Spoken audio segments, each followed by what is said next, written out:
Beetlejuice, Beetlejuice, Beetlejuice. Are you wondering how the second movie held up compared to the first one? Have you loved the first one since childhood like me? Then stay tuned to find out exactly how it held up in my opinion and what I rated this movie. Let's get spooky. So Beetlejuice is the long-awaited sequel to the original Beetlejuice movie, which came out back in 1988. That's a whopping 35-year difference from when the first one came out to now. So I was definitely nervous to see how true they would stay to the original and whether or not I would like it as much as I liked the original, or if they were going to just change way too much and completely spoil it, as so many sequels or remakes have been doing lately. I was actually really pleasantly surprised. I enjoyed this one very, very much. I would say it is not what I would call family friendly. There's a few curse words thrown around, some innuendos, and a few scenes that I would say are probably a little too risque for smaller children. You'll have to proceed with caution and make that judgment on your own if you're a parent. First and foremost, spoiler alert, I loved this movie. I thought it was pretty great, and I will get into the details of exactly why. I am going to do my best not to spoil it, so that way you can enjoy it when you go to see it in theaters. This second installment or sequel follow-up to the movie is over 3 decades in the making, basically, but you do not feel that way at all. The flow into this movie is seamless from the original, which I was so happy to see. Tim Burton did a beautiful job of basically making it feel like you got 2 halves to one book. So it flows perfectly from the style of the opening, the original way that he shot that intro over the small little miniature town. Everything will give you immediate recollection to the first one, and I was so happy to see that. As far as acting performances go, all the biggest characters are definitely back for this one. Catherine O'Hara, Winona Ryder, and Michael Keaton, and they did not skip a beat at all. If anything, they've only gotten deeper into their roles, and I would say that Catherine O'Hara actually brought so much of Moira Rose into this character that it had me dying to go back and rewatch all of the Schitt's Creek episodes, because I really loved that show. It is a show that is near and dear to my heart. All the dry and ridiculous humor and all of her different phrases, definitely missed those big time, so I really was excited to see that. It was great seeing kind of the marriage of that character and this character, especially because she even brought, as Moira Rose in that show, she actually had so much of her character from Beetlejuice. She did bring a lot of notes from Delia into the Schitt's Creek show, and you definitely see it in things like her wardrobe, so that was really, really cool to see that it just was a perfect blend of the two characters. And I just love her, so I'm excited to see her really in anything she does. But also, she is an icon of very many of the Tim Burton movies, so that's always a plus to see. Michael Keaton is as epic as ever as Beetlejuice. He definitely does a wonderful job in bringing every characteristic that you can think of from the original into this one. The humor, that deceased used car salesman vibe and con artist. It's just a legendary character, and it's a staple of my childhood, so I was so happy to see that there was nothing really missing that I could see or tell from this character and from all of the main characters. Nothing really missing from his character, and that was wonderful, so hats off to him for sure for this epic sequel. So the main draw in this movie for me for sure is the nostalgia of it all, and Tim Burton absolutely delivers in spades in this movie. There is every bit of reference to the first one in almost, I would say, shot by shot, just because you can feel the vibe of the original in every single part of this movie in the best possible way.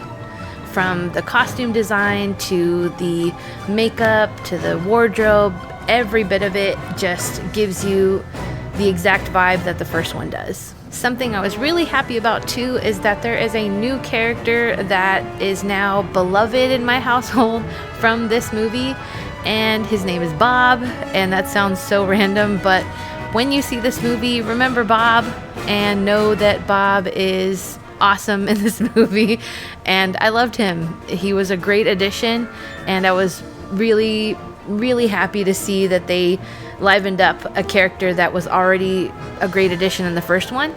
and brought it back and even enhanced it in the second one. So whether you're new here to my channel or you've seen my movie reviews before, I do a couple of different tests with movies, and this is just some things that I gauge when I go into a movie.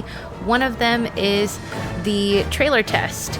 And so the trailer test, it's basically just something that I came up with, that when I'm looking at a trailer and then I go into theaters, I'm comparing whether or not I feel like the movie delivered on what I was sold in the trailer.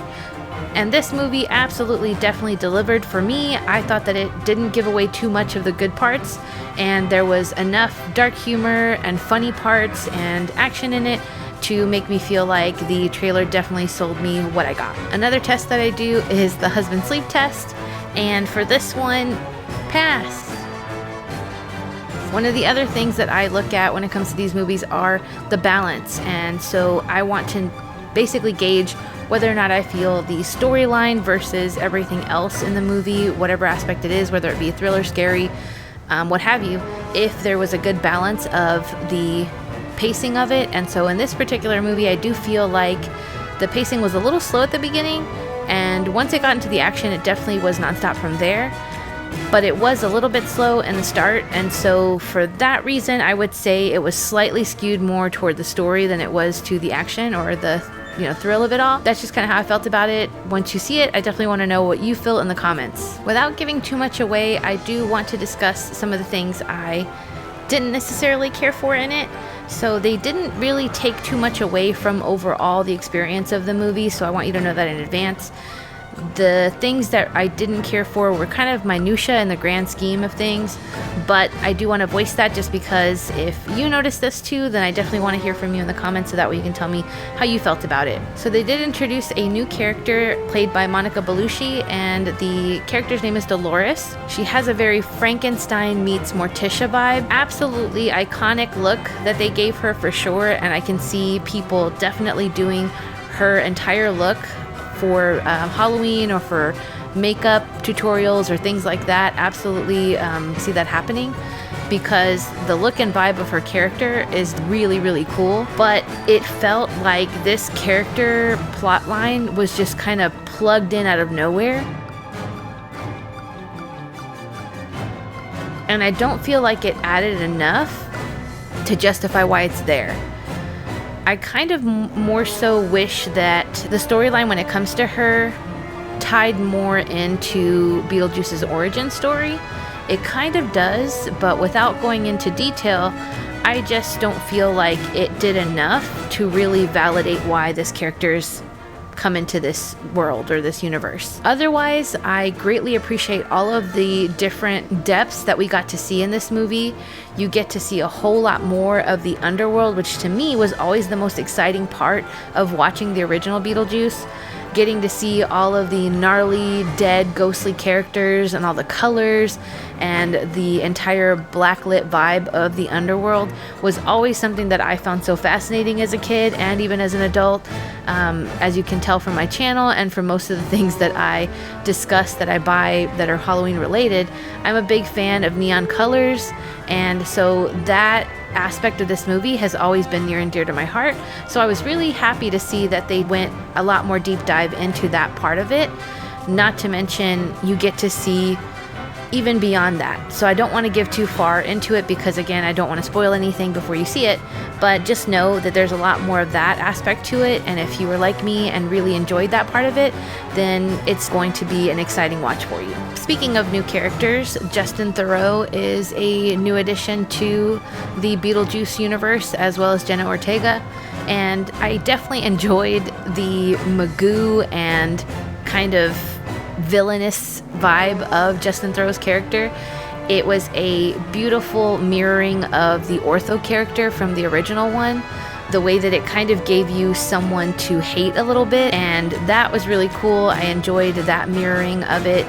There's also a lot of little Easter eggs that you'll find here or there if you are a Tim Burton fan that you'll see in the movie. For example, the crawling head character from The Corpse Bride makes an appearance in the underworld, and I thought that was pretty neat. I just happened to notice it and realize, hey, that guy looks familiar, and it made me think of that movie. So a lot of those things were, of course, intentional, but it just was a beautiful tie-in to the world of Tim Burton. Jenna Ortega's character just kind of melds in, I guess, with everything else. I do wish that they had given her character more of a emo vibe. Jenna Ortega plays the daughter of Lydia in this movie, and she is kind of the anti-Lydia. She, I guess, in rebellion is trying to be the opposite of her mom.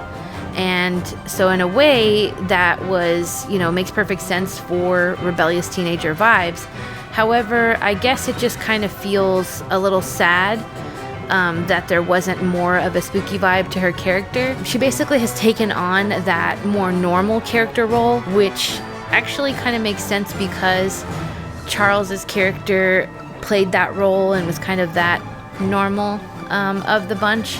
And so it's kind of like her character assumes that place. And since she's kind of more of a rebellious teen, she's anti what her mom's whole vibe is, which I'm sure a lot of us can relate to that, where you just kind of get to a point where you want to distance yourself and be independent of everything that your parents basically are. So that's kind of the vibe that she has in this movie. And her chemistry along with the other actors was really well done as far as the dynamic goes between them. They definitely played that off very well. But I will say that it did make me long for the original Lydia character from the first one, just because I found her funny, dark, and relatable in the best possible way. And for this character, I just don't really feel like there was a whole lot there to make you really like the character as much. She definitely didn't do a bad job. It's just that I didn't find her character as amusing as, the characters in the original or even the supporting other characters in this particular installment. But when you see it, you can make up your own mind about how you felt about it. If you've seen any of the buzz about this particular film, then I'm sure you have seen that the original Gina Davis and Alec Baldwin don't make any guest appearances in this movie. I think that it didn't really take away from the movie at all. They did definitely have an explanation in the movie for why they're not there, which was short and sweet and to the point, and I was fine with that. Also, the fact that the gentleman who played Charles in the original, Charles Dietz, how his character was handled in this movie, I thought was also beautifully done and actually added a good layer of dark comedy to the movie, so you'll see and enjoy those as well. So bottom line, what did I rate this movie? So I would give this one a solid 8 out of 10. Where there was a few things that I feel could have been different and changed to kind of amp up the movie, or maybe even just taken away a few things, it still doesn't take away at all from how fun a watch this movie was. There was definitely a lot of laughing and enough good music, great cinematography, and of course the iconic Tim Burton style throughout the movie that just makes it epic as much as the original. And I highly recommend that if you are someone who enjoyed the original and it's near and dear to your heart from childhood, then absolutely watch this one. You won't regret it. You may have a few things here or there that you feel like you might change or that you didn't like as much, same as me. However, it won't affect the fact that you think it is a great movie, I'm sure. So I'm confident in recommending this movie to watch in theaters and to definitely buy once it comes out to add to your collection. But what did you guys think? Do you think this is going to be one that you're going to see in theaters? Or are you going to wait for home release?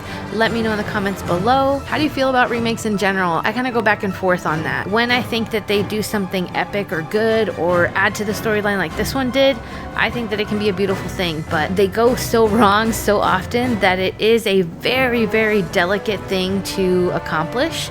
So I think that people who want to do remakes definitely have to tread carefully when it comes to that, especially when the original has such an occult following. And actually can't wait till it comes out on home release, because I definitely want to have it on 4K because it's a fun watch for sure. Let me know in the comments below if you're going to see this movie. Let me know if you like this review by hitting that like button, and definitely hit that subscribe button if you already haven't so you can see my next video, and I will see you guys in the next video. Bye guys.